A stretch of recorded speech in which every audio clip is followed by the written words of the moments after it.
जय हिंद बेटा। शिक्षक आपके द्वार भूगोल की क्लास में आपका स्वागत है। आज अपने बात करते हैं 12वीं भूगोल के प्रथम अध्याय पर, जो है मानव भूगोल, प्रकृति व विषय क्षेत्र यानी human geography, nature and scope पर, जो हमारी पहली यूनिट का पहला चैप्टर है, या यूं कहूं जहां से 12वीं क्लास की भूगोल की शुरुआत होती है। तो करते हैं भूगोल से शुरुआत। तो मानव भूगोल में बेटा पहले बात करते हैं हम थोड़ी सी भूगोल के ऊपर। हम 11वीं क्लास से ही इस विषय पर अध्ययन कर रहे हैं। भूगोल यानी जियोग्राफी, ये सब्जेक्ट लाने वाले कौन थे? ग्रीक भूगोलवेता, जिन्हें यूनानी भी कहते हैं। जो ग्रीक या यूनानी भूगोलवेता थे वो इस विषय को लेकर आए। ये जो भूगोल है ये दो ग्रीक शब्दों से मिलकर बना है। वो दो शब्द हैं, एक जियो है और दूसरा है ग्रेफियन। जियो का मतलब होता है अर्थ यानी पृथ्वी, और ग्रेफियन का मतलब होता है वर्णन करना। तो इसका मतलब भूगोल क्या था हमारा? सामान्य अर्थों में भी पृथ्वी का वर्णन, पृथ्वी का वर्णन है, यानी पृथ्वी का सुस्पष्ट जो विवरण प्रस्तुत किया जाता है वो भूगोल है। ये इसकी सामान्य शाब्दिक अर्थ था। भूगोल, ये जो शब्द देने वाला जो हम बोल रहे हैं बार बार, ये कौन है?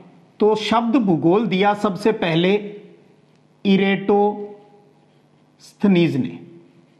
तो भूगोल शब्द का जनक, ध्यान दीजिएगा, भूगोल शब्द का जनक कौन है? इरेटोस्थनीज। और भूगोल का जो जनक यानी फादर ऑफ ज्योग्राफी कहा जाता है हिकेटियस को।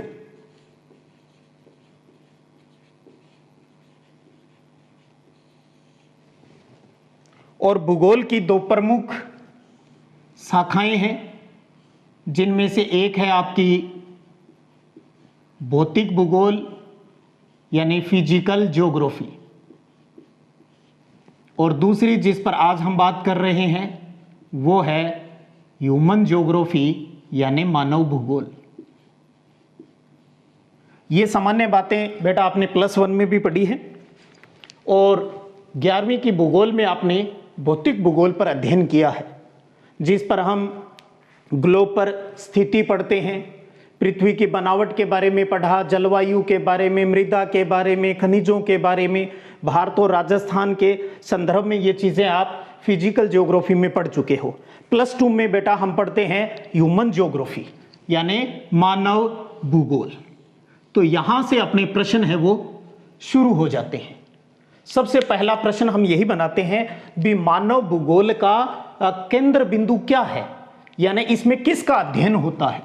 तो मानव भूगोल का जो केंद्र बिंदु है, नाम में ही स्पष्ट है बेटा इसके, वो है मानव, या यूं कहूं मानव की जो एक्टिविटीज है, यानी मानव के क्रियाकलाप की जो बात करते हैं वो मानव भूगोल का केंद्र बिंदु है। छोटे प्रश्नों के इस चैप्टर में से छोटा प्रश्न आने की संभावना रहती है। तो ये पहला प्रश्न आपका, एक प्रश्न आपका ये भी, भूगोल शब्द किसने दिया? इरेटोस्थनीज ने। भूगोल का जनक कौन है? वो हिकेटियस है। उसके बाद तीसरा प्रश्न, मानव भूगोल का केंद्र बिंदु किसे माना गया है? तो वो है मानव क्रियाकलाप की बात। उसके बाद आगे बढ़े, इस शब्द जो मानव भूगोल जो हमारा सब्जेक्ट है, इसका जन्म और विकास कब से माना जाता है? तो वो है बेटा 18वीं सदी से। तो ये अगला प्रश्न है अपना भी, 18वीं सदी से इसका जन्म और विकास है वो माना जाता है, और आज तक विकास है वो चल रहा है। इसलिए इसको हम कह सकते हैं भी ये एक डायनेमिक साइंस है, यानी प्रगतिशील विज्ञान है। और आज हम जिसके बारे में पढ़ रहे हैं जो मानव भूगोल हम पढ़ रहे हैं वो मॉडर्न ह्यूमन ज्योग्राफी है, यानी आधुनिक मानव भूगोल। तो अपने आप में एक बहुत प्यारा प्रश्न बनता है बेटा, आधुनिक मानव भूगोल का जनक कौन है?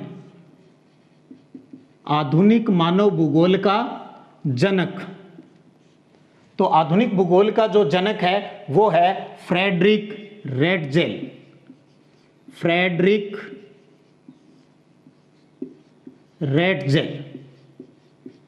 इसमें यह भी आपको पता होना चाहिए ये कहां के हैं, ये जर्मनी के हैं। फ्रेडरिक रेटजेल कहां के हैं? जर्मनी के हैं। इन्होंने अपनी एक किताब लिखी, बहुत ही फेमस पुस्तक लिखी,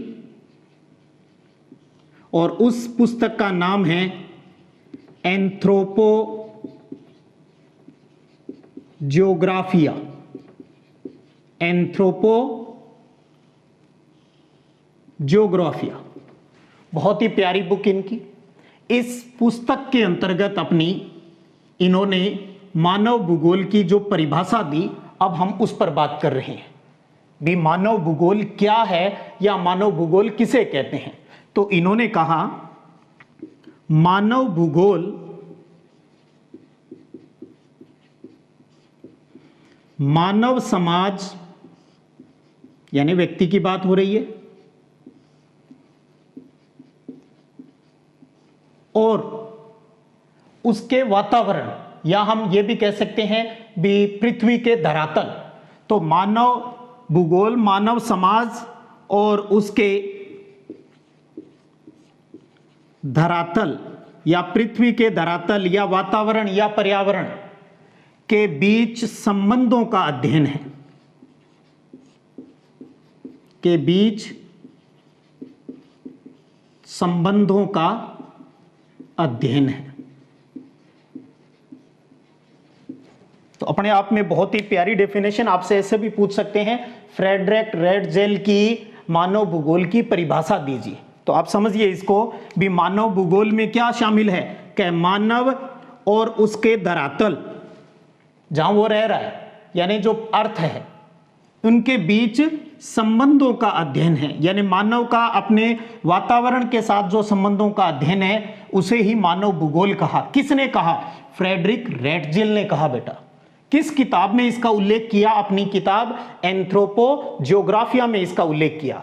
उसी फ्रेडरिक रेटजेल को क्या कहा जाता है? आधुनिक मानव भूगोल का जनक कहा जाता है। इसी कड़ी में अगर हम आगे बढ़ते हैं तो फ्रेडरिक रेटजेल जो हमने यहां लिखा, इन फ्रेडरिक रेटजेल की एक प्रमुख शिष्य है, उसका उल्लेख भी मैं यही करना चाहूंगा। इनकी एक स्टूडेंट थी और उस स्टूडेंट का नाम है एलन सैंपल। Elon sample. ये कहां से थे वो भी अपने आप में प्रश्न है। ये अमेरिका की थी। एलन सैंपल जो फ्रेडरिक रेटजेल की स्टूडेंट थी और उसका संबंध अमेरिका से था। इसने भी अपनी एक मानव भूगोल को लेकर एक परिभाषा दी। पहले हमने रेटजेल की पढ़ी, अब हम एलन सैंपल की मानव भूगोल को दी गई परिभाषा पर यहां बात करना चाह रहे हैं। आप वीडियो को पॉज करके आप इसको अच्छे नोट्स के रूप में उतार लीजिएगा, ठीक है। अब तो 11वीं वाले भी 12वीं में क्रमोन्नत हो रहे हैं, तो वो बच्चे भी अच्छे से इनको नोट्स को उतार ले।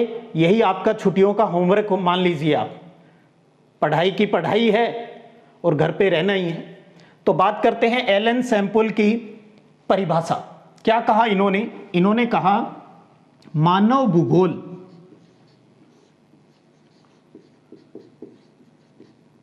चंचल मानव, चंचल मतलब क्रियाशील, एक्टिव, चंचल मानव और अस्थायी पृथ्वी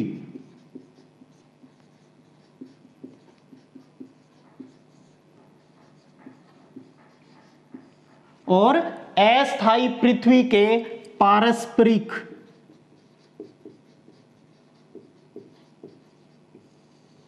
संबंधों का, और वो भी कौन सा पारस्परिक?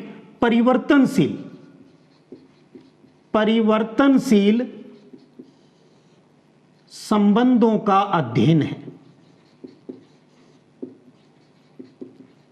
संबंधों का अध्ययन है। गौर कीजिएगा, यहां तो क्या हो रहा है, मानव समाज और उसके धरातल यानी वातावरण के बीच सिर्फ वो कह रहा है संबंधों का अध्ययन है। बहुत ही सामान्य अध्ययन, शुरुआती अध्ययन था।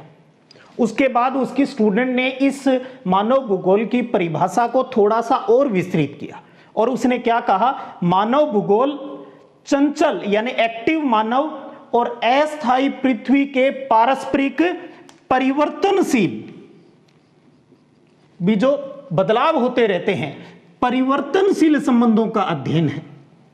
तो ध्यान दीजिए, जब परिभाषा लिखो तो उसमें यह शब्द अवश्य शामिल होना चाहिए, यही उसकी खास बात है, भी परिवर्तनशील संबंधों का अध्ययन है।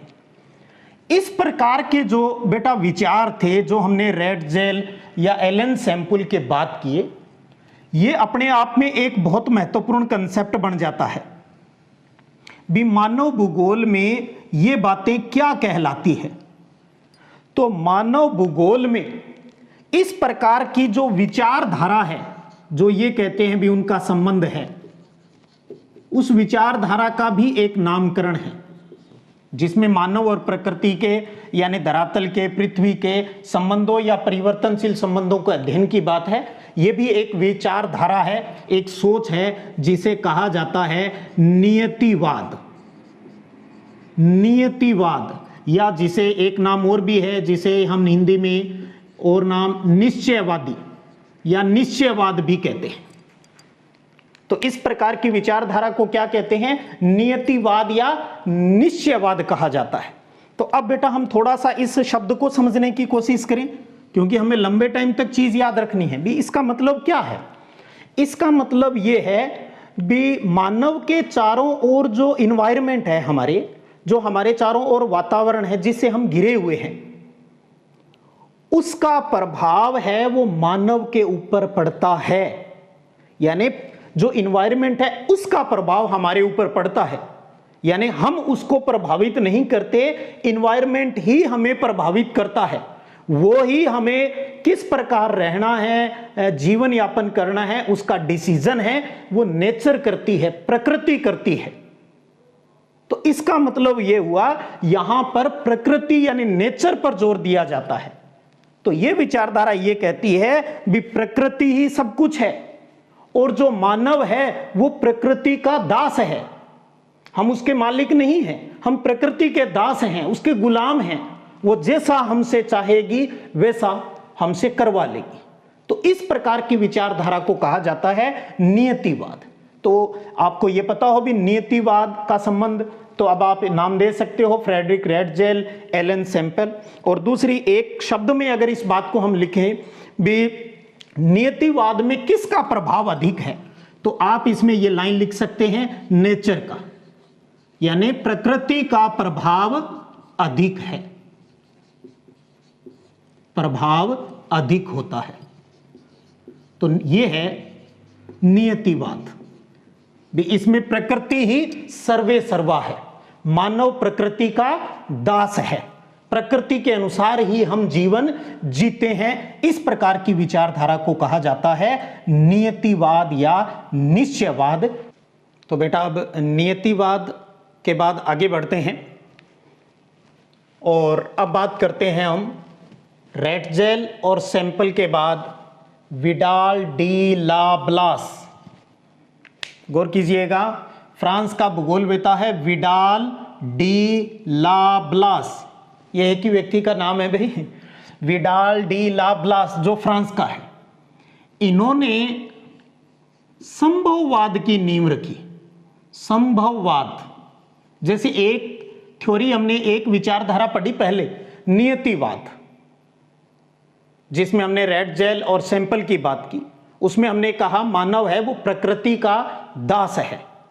उनसे हटके फ्रांस के इस भूगोलवेता ने संभववाद की नींव रखी, यानी संभववाद का जनक कौन है, विडाल डी ब्लास। इसके साथ ही एक और प्रश्न और बन जाता है, जैसे नीतिवाद में बना भी उसमें किसका प्रभाव अधिक है, तो नेचर यानी प्रकृति का है। इसी तरह से भी संभववाद में किसका ज्यादा जोर है। इसमें इसने ये बताया कि मानव प्रकृति का दास नहीं है, बल्कि मानव प्रकृति का स्वामी है और वो उसे जैसे चाहे वैसे इस्तेमाल कर सकता है। तो गौर कीजिए कितनी हटके बात है। नियतिवाद में तो कहा व्यक्ति प्रकृति का दास है, जबकि संभववाद में यह बात आ गई भी मानव प्रकृति का दास नहीं है बल्कि प्रकृति का स्वामी है ये। और ये प्रकृति, ये नेचर सिर्फ व्यक्ति को परामर्श देती है, मानव को एडवाइजरी जारी कर सकती है, करेगा वो अपने हिसाब से ही। तो इसका मतलब क्या निकला? अगर एक शब्द में हम बात करें विसंभववाद में किसका प्रभाव अधिक है, तो हम कहेंगे मानव का प्रभाव अधिक है,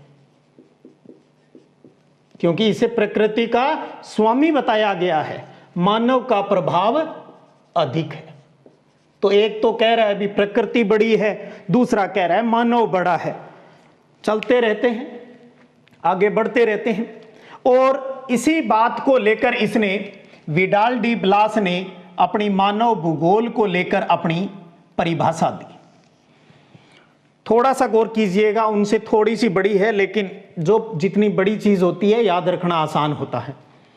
वही मानव भूगोल की परिभाषा है। इसमें वो क्या कह रहा है, क्योंकि हम मानव को शामिल करेंगे, उसे मालिक बनाया है, तो मालिक की बात तो थोड़ी मोटी ही होगी भाई।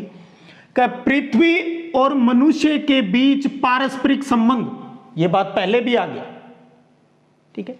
तो पृथ्वी और मानव या पृथ्वी और मानव, मानव या पृथ्वी के बीच पारस्परिक संबंधों का एक नया विचार है भाई। ये एक नया विचार है, एक नया विचार हमें प्रदान करता है, जिसमें पृथ्वी को नियंत्रित करने वाले, क्योंकि हम मालिक हैं, हम उसे कंट्रोल करेंगे, पृथ्वी को नियंत्रित करने वाले नियम, जिन्हें हम भौतिक नियम कहते हैं, और इस पर रहने वाले मनुष्यों के पारस्परिक संबंधों का अधिक संश्लिष्ट यानी निर्मित ज्ञान शामिल है। बड़ी विस्तृत बात समझाने की कोशिश की है कम शब्दों में कि पृथ्वी और मानव के बीच, गौर कीजिएगा बेटा, कि पृथ्वी और मानव के बीच पारस्परिक संबंधों का एक नया विचार है,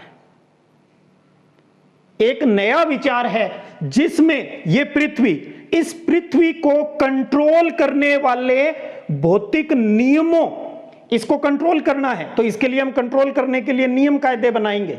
जैसे आपको कंट्रोल करने के लिए स्कूल में अनुशासन होता है, तो इस पृथ्वी को नियंत्रित करने के लिए जो भौतिक नियम और इस पर रहने वाले मानव का, इसका मतलब मानव ने इस पृथ्वी को कंट्रोल कर लिया है, जो मानव इसके ऊपर रह रहा है उसके अध्ययन की बात यहां शामिल है। तो एक बार फिर देखें कि मानव भूगोल क्या है। विडाल डी ला ब्लास के अनुसार, जो कि फ्रांस का भूगोलवेत्ता था, संभववाद का जनक था, और संभववाद में कहता है मानव इसमें प्रभावी है, मानव प्रकृति का स्वामी है। तो अर्थात परिभाषा में मानव भूगोल पृथ्वी और मनुष्य के बीच पारस्परिक संबंधों का एक नया विचार प्रदान करता है, जिसमें पृथ्वी को नियंत्रित करने वाले भौतिक नियमों और इस पर रहने वाले मनुष्यों के पारस्परिक संबंधों का अधिक संश्लिष्ट निर्मित ज्ञान है वो शामिल है। संश्लिष्ट यानी बना हुआ निर्मित ज्ञान है वो शामिल है। ये थी विडाल डी ला ब्लास की मानव भूगोल को परिभाषित करने की बातें। अब आगे बढ़ते हैं बेटा, और इसी कड़ी में रैटजेल, सैंपल और विडाल डी ब्लास के बाद चौथा महत्वपूर्ण भूगोलवेत्ता, अब तक जितनी भी बात की है, जितनी तथ्य मैंने बोले हैं, लाइनें बोली है, हर लाइन अपने आप में बोर्ड परीक्षा के अनुसार प्रश्न है। तो अच्छे से आप इसको लिखते रहें और रिवाइज करते रहें, बहुत जल्द याद आ जाएगी सारी चीजें और आप में कॉन्फिडेंस आ जाएगा। ठीक है, तो चौथा महान भूगोलवेत्ता जिसका नाम है ग्रिफिथ टेलर। हम दर्जी के ग्रिफिथ में आ गए हैं। ग्रिफिथ टेलर की बात करते हैं, और टेलर कहाँ का है? अमेरिका का। अमेरिका के टेलर के पास हम फंस गए रे। ग्रिफिथ टेलर, अमेरिका की बात आ रही है। इसने कहा भैया आपने तो वही महाशक्ति वाली बात होगी। भाई कोई कह रहा है नियतिवाद है, प्रकृति ही सब कुछ है, कोई कह रहा है मानव सब कुछ है, यानी संभव, ये भी संभावना है कि ये अपनी संभावना दे रहा है, वो अपना निश्चय नियतिवाद बता रहा है। कोई हमसे भी तो पूछो। तो अमेरिका ने कहा न मैं पूरा तेरे पक्ष में भाई, और न मैं तेरे पक्ष में, न मैं फ्रांस वालों के पक्ष में हूं, न मैं जर्मनी वालों के पक्ष में हूं, मैं तो मेरी बात करूंगा। और मैं चलो ऐसे कर देता हूं, मैं नाराज भी नहीं करूंगा, मैं दोनों को जोड़ देता हूं। तो टेलर का काम भी तो सीलना है भाई, कपड़े सीलना है, जोड़ना है, टुकड़े जोड़ता है तो एक सुंदर सी ड्रेस तैयार हो जाती है। तो इसने नियतिवाद और संभववाद दोनों के जोड़ पर जोर दिया कि जोड़ो भाई, जोड़ो, तोड़ो नहीं, जोड़ना है। और अपनी विचारधारा दी बेटा, और उस विचारधारा का नाम है रुको और जाओ।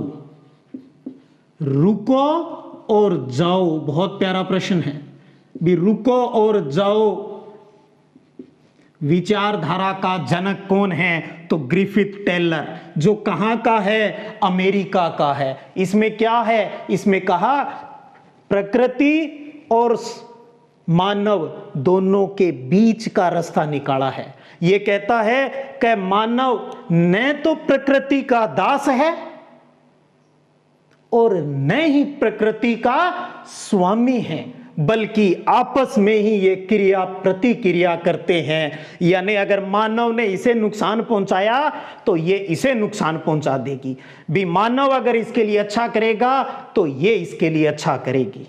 शायद इसी का खामियाजा हम भुगत रहे हैं भी। अगर हम कहीं इन्वायरमेंट पोल्यूशन, पर्यावरण को नुकसान ज़्यादा पहुंचा रहे हैं बेटा, तो शायद प्रकृति हमारे से बदला ले रही है, तभी तो कोरोना को भेज दिया। कहीं न कहीं मानव अतिवाद की तरफ बढ़ रहा है, शायद ये कारण हो सकता हो। तो इसलिए ये कहा भी न तो आप इसके दास हो न स्वामी हो भैया, बीच का रास्ता है, इसको इतना नुकसान मत पहुंचाओ भी ये उग्र हो जाए और आपको नुकसान पहुंचाए। तो दोनों का मिला जुला क्रिया प्रतिक्रिया रूप है, उसी को कहा जाता है रुको और जाओ की विचारधारा, जिसे हम नव नियतिवाद भी कह सकते हैं। नव नियतिवाद या नव निश्चयवाद, वैसे कहें तो नव संभववाद भी बोल सकते हैं। ठीक है, तो ये इसे जो आपके लिखा हुआ है उसी के अकॉर्डिंग हम बात करें। रुको और जाओ विचारधारा का जनक अमेरिका का ग्रिफिथ टेलर है, जिसे नव नियतिवाद भी कहा जाता है। तो ये अपने आप में एक बहुत ही प्यारा प्रश्न आपके लिए था। और अंतिम पड़ाव पर बात करते हैं, एक प्यारी सी डेफिनेशन जो डिकेन और पिट्स की है, और उसके बाद आज का लेक्चर फिनिश करते हैं अपने डिकेन और पिट्स। डिकेन व पिट्स, इन दोनों ने क्या कहा? इनके अनुसार यह प्यारा प्रश्न बन सकता है कि डिकेन व पिट्स के अनुसार मानव भूगोल में किसे शामिल किया गया है? डिकेन व पिट्स के अनुसार बहुत अच्छा प्रश्न बन सकता है, मानव भूगोल में किसे शामिल किया गया है? किसे शामिल किया गया है? तो इसका उत्तर है बेटा मानव और उसके काम को। किसे शामिल किया गया है? मानव और उसके कार्यों को। मानव और उसके कार्यों को मानव भूगोल में शामिल किया गया है। किसके अनुसार? डिकेन व पिट्स के अनुसार। तो बेटा ये थी मानव भूगोल की प्रकृति और विषय क्षेत्र चैप्टर के अंतर्गत आज अपनों ने बात की है मानव भूगोल की परिभाषा पर और उसकी प्रकृति पर भी, उसकी क्या परिभाषाएं हैं और उसका नेचर कैसा है। तो आप टॉपिक तैयार करते रहें, आगे बढ़ते रहें, तभी तो कहता हूं पढ़ते रहो, बढ़ते रहो। जय हिंद।